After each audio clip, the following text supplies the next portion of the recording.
I'm 33 female, thinking about divorcing my 33 male husband. We have been married for 2 years now. I recently found out my husband was cheating on me while I was having surgery. For about a month. We have 2 kids, a 3-year-old and a 1-year-old. At what point can you forgive someone? Can you actually move past that? How can I look at him and not see the photos of another woman? Do I just throw everything away? Am I supposed to make it work for the kids? I feel so lost. Edit. Thank you so much so everyone that has helped me and all the support, it has been extremely helpful. I have decided to do a trial separation and counseling to help with my own mental health. I will also be seeking a lawyer to make sure my girls and I are okay before I make any decisions. Damn, he really failed the whole in sickness and in health part of the vows. You go forward doing what's best for you. You can suggest marriage counseling and see if this is something you can forgive him for. But ultimately don't try to make it work for the kids. Divorce sucks, but it's much easier to have a separation with kids than it is to grow up with parents that no longer trust, have resentment for each other. Thank you. Yeah, that's how I feel. I did suggest marriage counseling when I noticed we were fighting a lot. He said no, so I tried not to fight as much over the little things. Legit thought things were getting better. I honestly don't think at this point I can get past it. Skeptical smiley face. Cheating while you're out of action with surgery is particularly nasty. What happened to in sickness and in health? It doesn't sound like he feels very married, so you're probably best off finding a guy you can actually trust. Your kids will thank you for showing them what a decent relationship can look like. Nope. You usually can't move past it. Some do, but it'll always be there. Talk to a family attorney and see what your options are. Get him for everything he's worth. This is a difficult situation and there is no excuse for cheating. The big question you have to ask yourself is if your marriage was worth saving before the infidelity. If you were already struggling, you have virtually zero chance of saving this even if you want to. I have known couples who have talked it through and made it work only because they both wanted to. If your significant other isn't remorseful, then you don't have much to save. Wife, 38F, wants more kids. I, 36M. Don't. What do we do? It's slightly more complicated than the title. We have 6-month-old twins conceived through IVF. During that IVF cycle we froze 2 other embryos. My wife, who is Catholic, when she wants to be, is saying that not using those embryos would be like killing her babies. She wants to go through IVF again and implant those 2 embryos, meaning we would have a chance of twins again. I don't want to do this, for a number of reasons.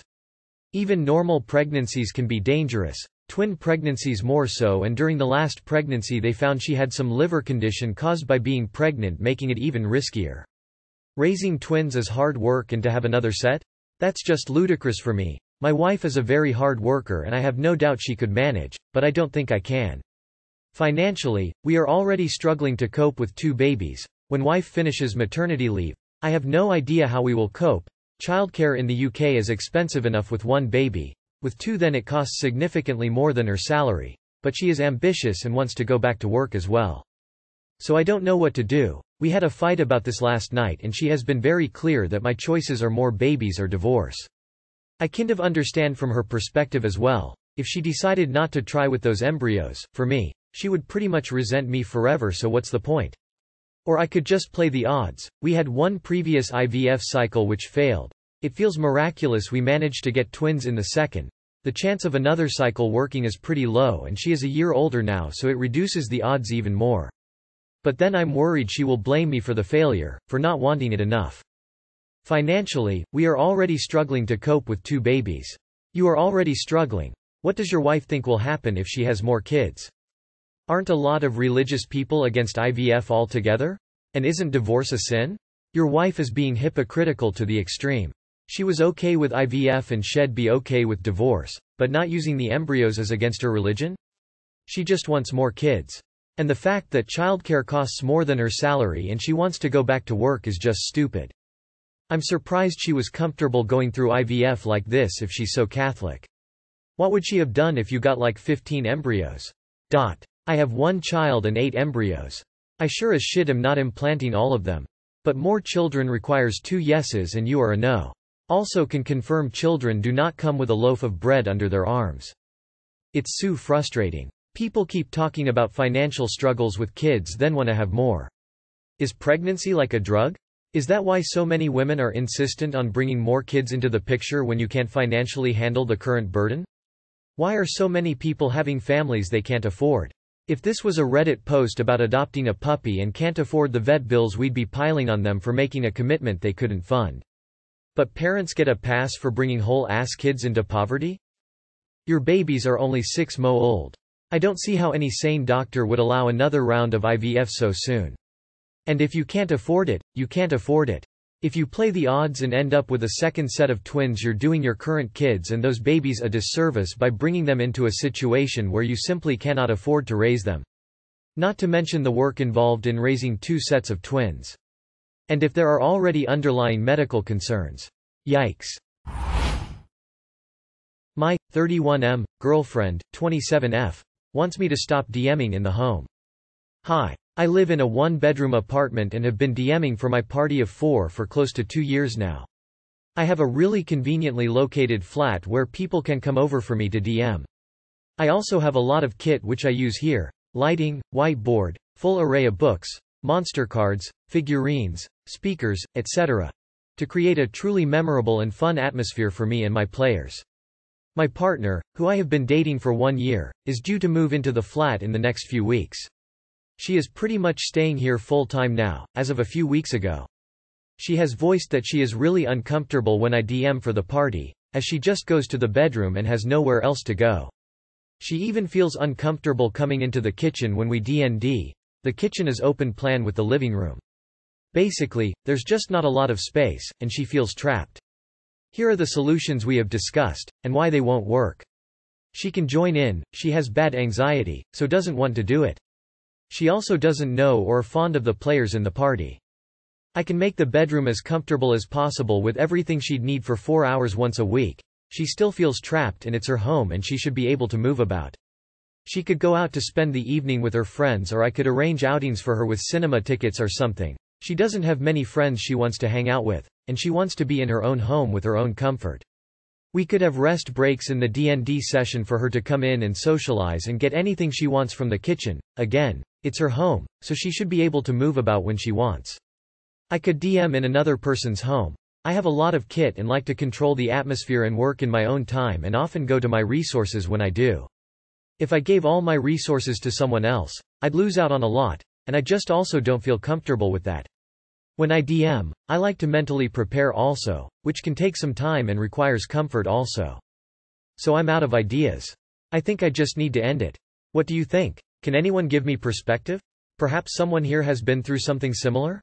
It took me until the 3rd paragraph to realize you didn't mean direct messaging. If you having friends over once a week would be such a problem for her, why not just continue living separately? There's only one correct answer here. Roll for initiative. My BFF DM'd for us for years and his wife usually just hung out in the living room while we played in the dining room. She was free to move around us and check in on the progress of the game at any time, and we really enjoyed having her around even though she wasn't in the campaign. I think your girlfriend needs to get over her hang-ups and realize she is of course free to move around the apartment even if you're playing a game. TBH, this is something she needs to get used to. You're gonna be living together. I have a very similar situation to you. There are 4 of us living here and 3 of us play D&D with a 4th person who comes to the flat. The other person who lives here is my sister, who has absolutely no interest in D&D, but she's happy to let us do it a couple hours a week, and she hangs out in her room and has some her time. She enjoys the arrangement and usually orders herself some takeout and just chills out. I, 27F, blew up at my boyfriend, 27M, over him not helping me fold laundry. I invited my boyfriend over to my house the other night because I spent 3 hours making him dinner. I went to the store and asked him if he needed me to pick up anything for him. We live separately but usually spend every night together. I picked him up from his house, made him a plate, put on The Last of Us so we can wind down and watch it. Eventually he said he wanted to go to bed. I told him that was fine but asked if he would come help me fold the laundry, so that I could make the bed. He ignored me, so I went and started doing it. Then I realized I hadn't put the leftovers away, so I went out again to the kitchen. While I was doing that I asked again if he would come help me. He ignored me again, so I went back and started continuing to fold it. I realized he hadn't responded twice now and it would be much quicker if he would help me real fast, It was 1 load of clothes and 1 load of bedding, so I went out and asked him again if he would come help me. Again he ignored me, so I asked him why he's ignoring me. He responded that I didn't ask him if he would help, that I told him he needs to go fold it for me. This caught me off guard because I know I asked him if he would help me 3 times. He doubled down and said no, that I demanded he fold my laundry for me. I'm not perfect or innocent, but my ex frequently would gaslight me, and so I had a reaction to my boyfriend saying that to me and I freaked out. I yelled at him that I did ask him and I would never tell him that he needs to fold my laundry for me without me also doing it. This is when he admitted that is how he interpreted me saying, "Come help me," because I didn't ask him nicely and say please. At this point I was extremely upset because I did ask nicely 3 times and I just wanted a little help because I spent so long making dinner and he was the one who requested we go to bed then and there. I finished the laundry by myself and drove him home and grabbed my dog's cages at his house. Before I left his house he said something that he says frequently anytime I bring up a concern, etc., and that it's his feelings matter too, and I don't acknowledge that, and he feels that I demanded him fold my laundry. If that's how it came off, that was not my intention, but I really truly thought I was asking nicely. Now we haven't spoken in 24 hours, and though I miss him and feel like I should reach out, it's a recurring theme of him putting in no effort. I cook for us frequently. I plan dates for us to go on. I buy movie tickets for us to see. I plan our vacations. I buy our concert tickets. He says he loves me, but I don't feel loved because it feels like I put in all the effort to keep things fun and exciting. He very rarely surprises me with anything or plans anything for us to do. The relationship feels very transactional, like we're together because it works and it's convenient. But I just so badly want to feel something that's not just routine. He's behaving like my son aged about 9 when he didn't want to help with chores. My son has since grown right out of that phase. Why not find a boyfriend who shows appreciation for the meals you cook and does his part without even being asked? Total imbalance here, and don't reach out. That's over, at least it would be for me. This relationship is transactional and I wonder if he says, "I love you," to get what he wants. Please, don't do this to yourself. 3 months only and already this. No way in hell. You are doing all the work. Emotional, mentally, physically. He's making it pretty clear that he has no interest in doing his share or being a team with you. He wants to sit around and do nothing while you do everything. There's no voice in his head that feels bad about watching you do all the work, or that feels ashamed of not contributing. His priority is not doing anything that he doesn't want to do. This is him. Can't change him. Can't make him act different. Can only decide if that's who you want to build a life with. It's a recurring theme of him putting in no effort. He says he loves me, but I don't feel loved.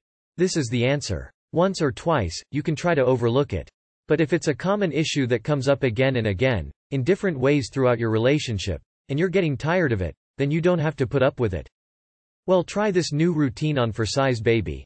A day to yourself where you don't have a man baby to look after, to feed, do his grocery shopping, getting to sit and eat your own meal that you want, getting to watch the TV you want to watch, getting to have free time. Trust me, without the baby around you will have so much free time.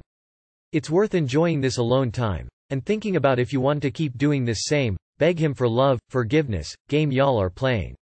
You did everything for him, asked him for one thing, and it's all your fault. Why are you doing this to yourself? Go get a dog. It's the same amount of work as his man baby, and at least the dog will be happy to see you when you get home.